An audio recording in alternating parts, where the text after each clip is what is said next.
Doctor পূজা, পেশায় physiotherapist.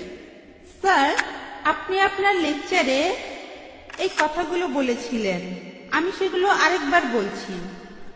আপনি বলেছেন যে সব মুসলিম যদি চরমপন্থী হয় তাহলে মানুষের সমস্যাগুলোর সমাধান হবে। আমি ছোট একটা কারেকশন করেছি, আপনার চাইতে আমি অনেক ছোট, সেজন্য ক্ষমা চাইছি। তবে আমার কাছে মনে হয় যে আপনি যদি এভাবে বলতেন তাহলে কথাটা আরো গ্রহণযোগ্য হতো। যদি সব মানুষ চরমপন্থী হয় তাহলে মানুষের সমস্যাগুলোর সমাধান হবে। হতে পারে সেই মানুষ মুসলিম বা হিন্দু বা খ্রিস্টান বা অন্য ধর্মের। ডক্টর পূজা খুব সুন্দর প্রশ্ন করেছেন। আমি ভুল বলে থাকলে সেটা স্বীকার করতে কোনো আপত্তি নেই। এই প্রশ্নোত্তর পর্বটা সেজন্যই, যদি বলি 2 যোগ 2 সমান 5, আপনি শুধরে দিতে পারেন যে 5 না 4। আমি একজন মানুষ, আমি কম্পিউটার না, আর আমারও ভুল হতে পারে, সেজন্য প্রশ্নোত্তর পর্বের ব্যবস্থা করা হয়েছে। কিন্তু আপনার মন্তব্যটা সম্পর্কে বলি, আমি বলেছি সবাই যদি চরমপন্থী মুসলিম হয় সব সমস্যার সমাধান হবে। আপনি সেটা শুধরে দিয়ে বললেন যে আমি যদি এখানে বলতাম যে সব মানুষ যদি চরমপন্থী হয় সব সমস্যার সমাধান হবে, চরমপন্থী হবে কোন ক্ষেত্রে? যেভাবে যেভাবে আপনি বলেছেন, যেভাবে আপনি যেমনটা বলেছেন, চরম পরোপকারী, চরম দয়ালু। আমার লেকচারটা শুনে থাকেন, আমি বলেছি যে চরমপন্থী মুসলিম সেই হতে পারে যে চরম দয়ালু, চরম ক্ষমাশীল, চরম পরোপকারী, চরমভাবে সৎ, চরম ন্যায়বান। একজন ডাকাতও তো চরমপন্থী হতে পারে, যে ডাকাতি করে। ধর্ষকও চরমপন্থী হতে পারে। যদি বলি সবাই চরমপন্থী হলে সমাধান, তাহলে সেই ধর্ষক খুশি হবে, সেটা একজন চরমপন্থী ধর্ষক, তাই না? অথবা একজন চরমপন্থী সন্ত্রাসী, এটা অন্য অর্থে। অপরাধীদের সন্ত্রস্ত করার কথা এখানে বলছি না, নিরীহ মানুষকে সন্ত্রস্ত করার কথা বলছি। কারণ সাধারণত সন্ত্রাসী বলতে বোঝানো হয় যারা নিরীহ মানুষকে সন্ত্রস্ত করে। এদিক থেকে কোনো মুসলিমেরই সন্ত্রাসী হওয়া উচিত না। বোন, আমি যদি পুরো ব্যাপারটা অনুবাদ করি তাহলে আপনি ভালোভাবে বুঝতে পারবেন। আমি যেটা বলেছিলাম, প্রত্যেক মানুষ যদি চরমপন্থী মুসলিম হয়, অর্থাৎ যদি প্রত্যেক মানুষ একেবারে চরমভাবে শান্তিকামী হয়, আল্লাহর কাছে আত্মসমর্পণ করে, তাহলে মানুষের সব সমস্যার সমাধান হবে। যেহেতু আরবি শব্দটা ব্যবহার করেছি, এটা আবার অনেকে হজম করতে পারে না। আপনার কথা বলছি না বোন, আমি মিডিয়ার কথা বলছি। ইসলাম অথবা মুসলিম এই কথাগুলো তারা হজম করতে পারে না, তাই আমি কথাগুলো অন্যভাবে বলছি যাতে করে অমুসলিমরাও এটা বুঝতে পারে। যদি প্রত্যেক মানুষ একেবারে চরমভাবে শান্তিকামী হয়, আল্লাহর কাছে নিজের ইচ্ছাকে সমর্পণ করে, মানুষের সব সমস্যার সমাধান হবে। হোক সেই মানুষ মুসলিম, হিন্দু বা খ্রিস্টান। এরপরে যদি বলেন হোক সে হিন্দু, মুসলিম, খ্রিস্টান, ধর্ষক, ডাকাত, তাহলে কোনো কাজ হবে না বোন। কারণ মুসলিম মানে যে আল্লাহর কাছে আত্মসমর্পণ করে, তাকে মুসলিম হতেই হবে। হিন্দু কেউ আল্লাহর কাছে আত্মসমর্পণ করলে খুব ভালো।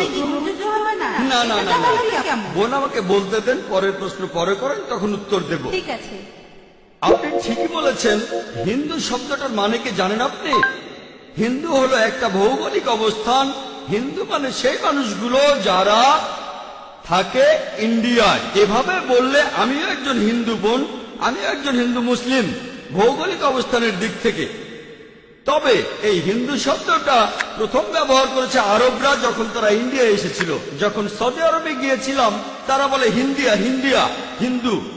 এটা জানেন, হিন্দু বলতে ভৌগোলিক অবস্থানকে বোঝানো হয়, কিন্তু এখন শব্দটাকে ভুল অর্থে প্রয়োগ করা হয় একটা ধর্মকে বোঝানোর জন্য। স্বামী বিবেকানন্দের কথা অনুযায়ী তিনি বলেছেন এই ধর্মের অনুসারীদের বলা উচিত বেদান্তবাদী, কারণ তারা বেদের কথা মেনে চলে। হিন্দু শব্দটা একটা মিসনোমার। বিশেষজ্ঞদের জিজ্ঞেস করেন, আপনি বললেন একজন হিন্দু কি মুসলিম হতে পারে? ভৌগোলিক অবস্থান বললে আমি একজন হিন্দু, আমি ইন্ডিয়াতে বাস করি, আল্লাহর কাছে আত্মসমর্পণ করেছি, আমি একজন শান্তিকামী মানুষ। তবে প্রত্যেক মানুষ, 1 মিনিট বোন, 1 মিনিট, আমেরিকানরাও ভালো মানুষ হতে পারে, ইংরেজরাও ভালো মানুষ হতে পারে। যদি বলি পৃথিবীর সব মানুষ ইন্ডিয়ায় থাকবে, সেটা এখানে সম্ভব হচ্ছে না, তাহলে সবাই হিন্দু হতে পারছে না।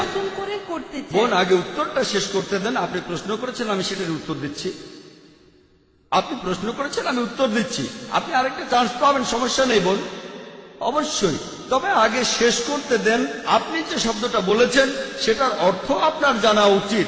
যদি পৃথিবীর সবাই ইন্ডিয়ায় থাকে, ইন্ডিয়ার সরকার সমস্যায় পড়ে যাবে।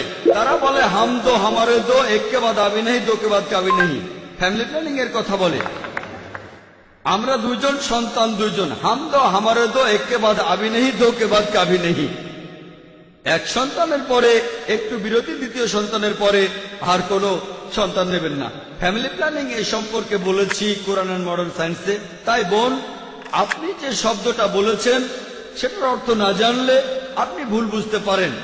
আপনি যদি একজন হিন্দু হন, ঈশ্বরের কাছে আত্মসমর্পণ করেন, এরপর যদি বেদ মেনে চলেন, আমার লেকচার যদি দেখে থাকেন ইসলাম ধর্ম আর হিন্দুইজমের মধ্যে সাদৃশ্য নিয়ে, বেদ বলছে তোমরা এক ঈশ্বরকে বিশ্বাস করবে। যদি বেদের কথা মানেন, উপনিষদে উল্লেখ আছে, ছান্দোগী উপনিষদ 6 নম্বর অধ্যায়ের 2 অনুচ্ছেদের 1 নম্বর পরিচ্ছেদে বলা হয়েছে যে একম এবি দ্বিতীয়াম, ঈশ্বর কেবলমাত্র একজন, দ্বিতীয় কেউ নেই। বেদে উল্লেখ করা হয়েছে, যজুর্বেদের 32 নম্বর অধ্যায় 3 অনুচ্ছেদে আছে, নাতাস্তি প্রতিমা আস্তি, মহান সৃষ্টিকর্তার কোনো প্রতিমা নেই। প্রতিমা মানে ছবি, মূর্তি, ভাস্কর্য, ফটোগ্রাফ। বেদের কথা অনুযায়ী মহান সৃষ্টিকর্তার কোনো ছবি নেই, কোনো ফটোগ্রাফ নেই, কোনো ভাস্কর্য নেই, কোনো মূর্তি নেই। যদি এমন হিন্দু হয়ে থাকেন, বেদে উল্লেখ আছে যে আরেকজন অবতার পৃথিবীতে আসবেন, সর্বশেষ রাসূল, তার নাম হবে মুহাম্মদ সাল্লাল্লাহু আলাইহি সাল্লাম। এই কথা বলা হয়েছে কল্কি অবতারে 2 নম্বর অধ্যায়ের 5 অনুচ্ছেদে, 7 অনুচ্ছেদে, 9 অনুচ্ছেদে, 11 অনুচ্ছেদে, 15 অনুচ্ছেদে, যে এই কল্কি অবতার জন্মগ্রহণ করবে শান্তি নামের একটি শহরে, অর্থাৎ মক্কা। তার বাবার নাম হবে বিষ্ণু ইয়াস, অর্থাৎ সৃষ্টিকর্তার ভৃত্য, আরবিতে আব্দুল্লাহ। আর নবীজির বাবার নামও ছিল আব্দুল্লাহ। তার মায়ের নাম হবে সুমতি, অর্থাৎ শান্তিপ্রিয়, প্রশান্ত। আরবিতে বললে হবে আমিনা। আর আমাদের নবীজির মায়ের নাম ছিল আমিনা। সে জন্মাবে মাধব মাসের 12 দিনে। নবীজি 12 রবিউল আউয়ালে জন্মেছিলেন। তার 4 জন সঙ্গী থাকবে, ইনারা হলেন খুলাফায়ে রাশিদিন। আমি এভাবে আরো বলে যেতে পারি। আমি এখানে সংক্ষেপে হিন্দুইজম আর ইসলামের সাদৃশ্যগুলো বললাম। আমি আপনাকে যেটা বলবো, আসলে এটা মেনে নেই। অন্তত একটা ঈশ্বর পাঠিয়েছেন।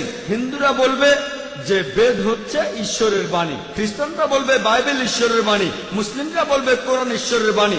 ধর্মগ্রন্থগুলোতে যে কথাগুলো এক, আসুন সেই সাদৃশ্যগুলো দেখি। তাআলা ইলা কালিমাতিন সাওয়াইন বাইনানা ওয়া বাইনাকুম, এসো সেই কথায় যাহা তোমাদের ও আমাদের মধ্যে এক। এখন যেখানে সাদৃশ্য নেই সেটা নিয়ে এখন লড়াই করব না, পরে কোনো একদিন করব। হ্যাঁ, আসুন আগে আমরা এটা মানি যে সবগুলো ধর্মগ্রন্থ, সবগুলো প্রধান ধর্মগ্রন্থ, হোক সেটা বাইবেল, হোক সেটা বেদ, হোক সেটা কোরআন, হোক পার্সি ধর্মগ্রন্থ, হোক শিখ ধর্মগ্রন্থ, সবাই বলছে ঈশ্বর কেবলমাত্র একজনই। বেশিরভাগ প্রধান ধর্মই একথা বলেছে যে শেষ একজন নবী আসবেন।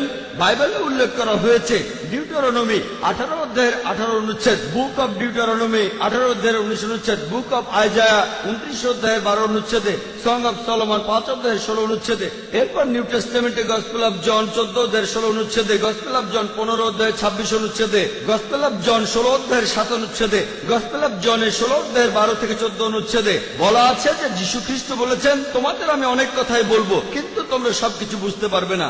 কারণ যখন সত্যের বার্তাবাহক আসবে, সে তোমাদের সত্যের পথে পরিচালিত করবে। সে তার নিজের কথা বলবে না, যা শুনবে তাই বলবে। তাহলে বিভিন্ন প্রধান ধর্মগ্রন্থ থেকে যেটা জানতে পারি, আমরা বিশ্বাস করবো এক ঈশ্বরে, তার কোনো ছবি নেই, তার কোনো প্রতিমা নেই। আমরা বিশ্বাস করবো সর্বশেষ আর চূড়ান্ত নবীকে। আসুন এগুলো মেনে নেই, আমরা অমিলগুলো নিয়ে কথা বলবো না। আসুন আমরা সেটা মানি যেটা এক, হিন্দু ধর্মগ্রন্থে, পার্সি ধর্মগ্রন্থে, খ্রিস্টান ধর্মগ্রন্থে। আপনি বললেন হিন্দু মুসলিম, আমি পার্সি ধর্মের কথা বলছি, আমি ইসলামের কথা বলছি। যেগুলো এক সেগুলো আমরা মেনে নেই। আর ইনশাআল্লাহ পৃথিবীর সমস্ত মানুষ যারা ঈশ্বরে বিশ্বাস করে, তারা যদি এটা মানে যে ঈশ্বর একজন, তার কোনো প্রতিমূর্তি নেই, আর যদি বিশ্বাস করে যে আল্লাহ প্রেরিত সর্বশেষ চূড়ান্ত নবী মুহাম্মদ সাল্লাল্লাহু আলাইহি সাল্লাম, তাহলে আপনারা দেখতে পাবেন যে পৃথিবীর সমস্ত মানুষই হবে চরমভাবে শান্তিকামী মানুষ, আল্লাহর কাছে নিজের ইচ্ছাকে সমর্পণ করবে। তাহলে মানুষের সব সমস্যার সমাধান হবে। আশা করি উত্তরটা পেয়েছেন। হ্যাঁ, ধন্যবাদ স্যার।